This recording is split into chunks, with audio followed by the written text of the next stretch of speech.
What is up, guys? Welcome back to my channel. Today, we're going to be getting into my Big East Conference Tournament predictions. But before I get into it, just want to let you guys know, if you want to go and check out my SEC Conference Tournament predictions, my Big 12, and my ACC Conference Tournament predictions, I just made those earlier today.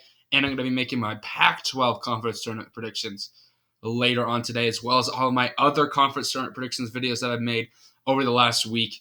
And I'm going to be making some more, as well as like the Big 10 tomorrow when conference tournament's done, and the Mountain West as well. But anyway, let's look at this bracket here for the Big East. Starting out with the number one team, the Owls of Marquette. Or sorry, not the Owls, the Golden Eagles. Marquette finished 17-3 in conference play this year. Just a dominant team so far. They've won 6 straight, so they've really been good. Number 6 in the country right now. And then number 2, we got Xavier, who finished 15-5 in conference play.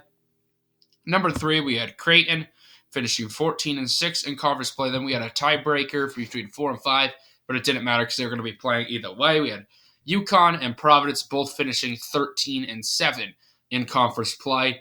And then that is the quarterfinals, so get a bye. And then we go down here, 7-seeded Seton Hall and 8-seeded, 6-seeded Villanova and 7-seeded Seton Hall, all tied up at 10-10 in conference play. So those two, Villanova owned the tiebreaker though. And then number 8, we had St. John's finishing 7-13 in conference play. Number 9, we had Butler finishing 6-14 in conference play. And then number 10, we had DePaul finishing 3-17 in conference play. And then finally, last, we had Georgetown finishing 2-18 in conference play. All right, so we're done with that. Let's get into our predictions now. Starting out with St. John's versus Butler. A good matchup here. An 8 versus a 9 seed matchup. The last time these two played, Butler won by 2 points. Butler's been competitive all season long against a lot of good teams. Beat Xavier earlier this season. But the same goes for St. John's. They've just been kind of a little bit iffy as of late. I'm going to go with the upset pick here. I'm going to go with 9-seeded Butler. I just think that my bad. Okay, I'm going to go with Butler. I just think that they've impressed me a little bit more this year, so I think that they can get the win. And then we got Seton Hall versus 7-seeded Seton Hall versus 10-seed DePaul. I'm going to go with Seton Hall. They're looking to make us – they're probably in the next 4 out at this point in the tournament. They need to go on a run here. I think that they could beat DePaul. And then Villanova versus Georgetown. Villanova's really picked it up. Obviously, it's been a disappointing year for Villanova standings, but they've been playing better as of late against Georgetown.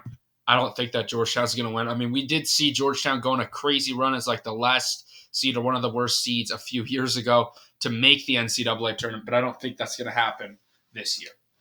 All right, moving on. Number 1 seed Marquette battles it out against number 9 seed Butler.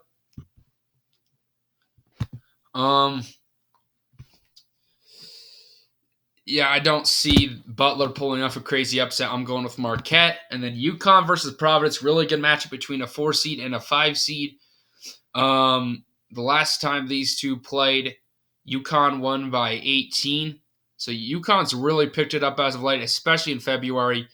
They are on a 5-game winning streak. So I really did not like UConn earlier this year because they were struggling. But now I think that they're a very, very good team. I'm going with them to beat Providence. And then Xavier versus Seton Hall. This could be a potential upset pick here. Seton Hall needs a win. The last time these two played was a few weeks ago, and Xavier just completely obliterated Seton Hall. But I'm going to go with an upset pick here. I'm going to go with Seton Hall winning here. They know that they need to win this game bad. I'm not the biggest fan of Xavier. They've been kind of inconsistent. I do kind of like playing in a first game here for Seton Hall, getting an easy matchup against DePaul. I think that Seton Hall, this could be big. This is what they need to make the tournament here. I think that they could beat Xavier. All right, and then Creighton versus Villanova. Good matchup between a 3 seed and a 6 seed here.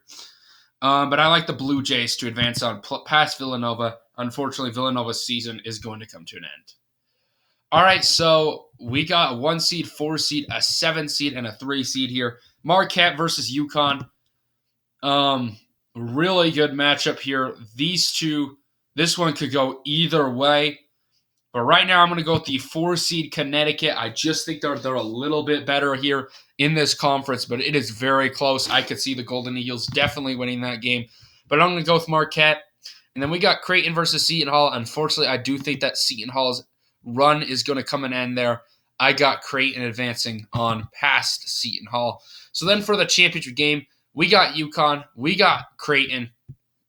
Two really solid teams, but I think that UConn right now is the best team in the Big East. Honestly, this matchup here, I think, is basically the finals matchup. I would pick Marquette in this matchup either way, but I think that UConn will be able to win. So anyway, guys, thank you for watching this video today. Hopefully y'all enjoyed the content. Comment down below your Big East tournament predictions. And anyway, peace.